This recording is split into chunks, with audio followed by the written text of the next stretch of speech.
So you're an established billionaire, you own a very big portion of a very big company and you can buy everything that you could ever dream of. So what you do with all that money? You could retire and live a life full of luxury, but who are we joking? That's not for you. No, you can't stop now. You know that you are made to do a lot more than that. There are over 2,755 billionaires already. You deserve more. So, what's your next move? Discovery returning to the space station, paving the way for future missions beyond. Yeah, I think all great ideas have a flavor of science fiction. Otherwise, it's an ordinary idea. And so it has just the right amount of crazy and just the right amount of, hey. Have you ever heard of space? It might seem something that is made for the future, but think about it, 553 people have already gone to space and humanity first got to the moon in 1969, so it shouldn't be that hard, right? You do your research only to find out that NASA rockets cost over $1.5 billion each. Well, that doesn't sound so good. It really limits you, and if you think that there might be some fails at the beginning, you can't risk losing so much money for a single rocket that gets destroyed per flight. You need to find a way to reduce costs to an absolute minimum, so you don't have to worry about going broke and becoming a joke to the public. When the space shuttle was in operation, it could launch a payload of 27,500 kilograms for $54,500 per kilogram, which is an absolutely insane number, and because you're not a fool, there is no way that you could accept such a big price. You know for fact that this number can be reduced by a lot. So, how can you lower that cost? Well, find the most important mistake rockets have, which is of course that they can only be used once. Imagine being able to reuse a rocket and not having to throw it in the trash every single time. Well, now we're talking business. By cutting off a couple of other costs that a rocket can have, you come to the conclusion that you can launch a rocket with the cost of only $2,720 per kilogram. That will allow you to create a rocket with only $62 million. Now that you have a very affordable rocket, what you do next to start earning some of that sweet cash? And by the way, the first trillionaire is going to be the first person who exploits space resources on asteroids, on comets. One asteroid, perhaps maybe 30, 50 feet across, could in fact yield billions of dollars in rewards. Unfortunately, it's not so easy. You first need to do some tests to see if what you have works and hire a big team of very talented engineers to help you with the actual creation of the rocket. After you do a couple of successful launches, you can begin a campaign, if you haven't already, to get people hyped up about the idea. For example, you can announce that you will make space available to the general public because you believe that everyone should have the opportunity to see space at their lifetime.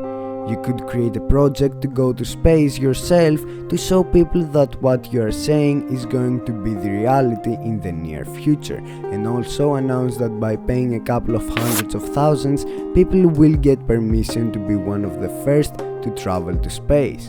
But that is not it. You know that there will not be a lot of demand, neither supply, to support this business model, which will not make you that much money in the long term. You might keep doing it, but it will be more of a side hustle to keep the hype for your business. You need to find a way to make so much money that it would be hard for you to even keep track of. Like you, because there is a way to do just that.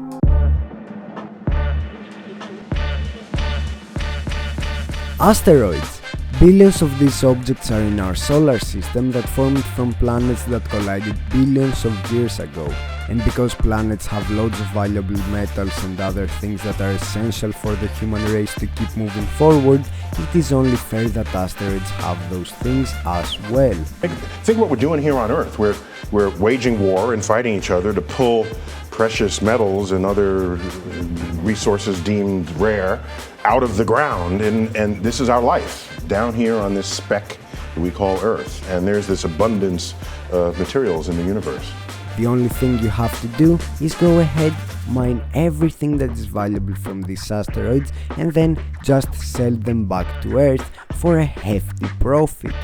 And no, we're not talking about billions, but multi-trillions, since you could bring back to Earth potentially thousands or even more tons of these natural resources and then sell them for a very good profit. But of course, there is a very big problem with that. If we don't create new technologies, it will take a lot of money to mine those resources in space, so we would not be that profitable or might even be on a loss. So then, what is the best option we have to make those trillions? Let's begin with that. What is valuable on Earth is very different than what is valuable on space. You can mine water, and I know this might not sound that good, but trust me, water can be also used as fuel. Since water is made out of hydrogen and oxygen, scientists can break that down to hydrogen fuel and oxidizer. That means that the first people who manage to mine water from asteroids will be the ones able to sell something directly from space that every space traveler will need: fuel. And of course, since you can mine water from space, then that means that you also have water in space. Do you know what that worth to NASA? If you manage to sell water to NASA for less than what it costs NASA to bring it from Earth, then you will make some more cash as easy as that. And since 90% of a rocket's mass is taken up from fuel, that of course makes it very expensive for the rocket to take off from Earth and make it to very long destinations. If you manage to be the first one that will offer some of that fuel in space, then the trillions are waiting for you.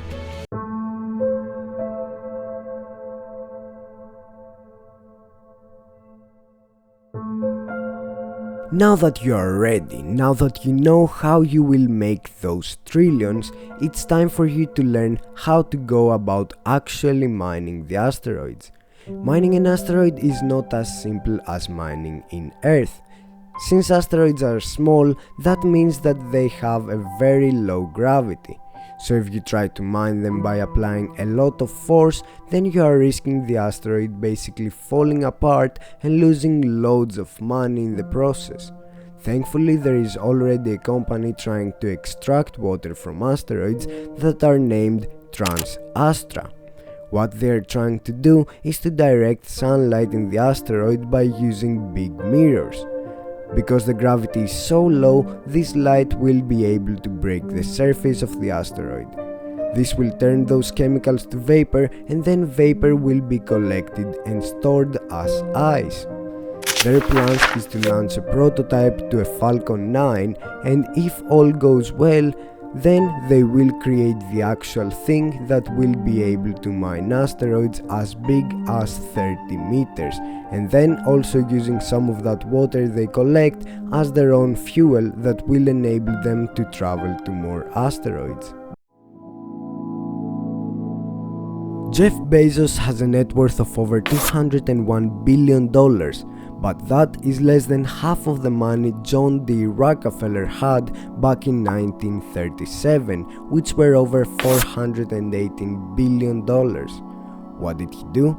He had the first movement advantage in the oil industry, and he managed to dominate in it. That's exactly what you have right now.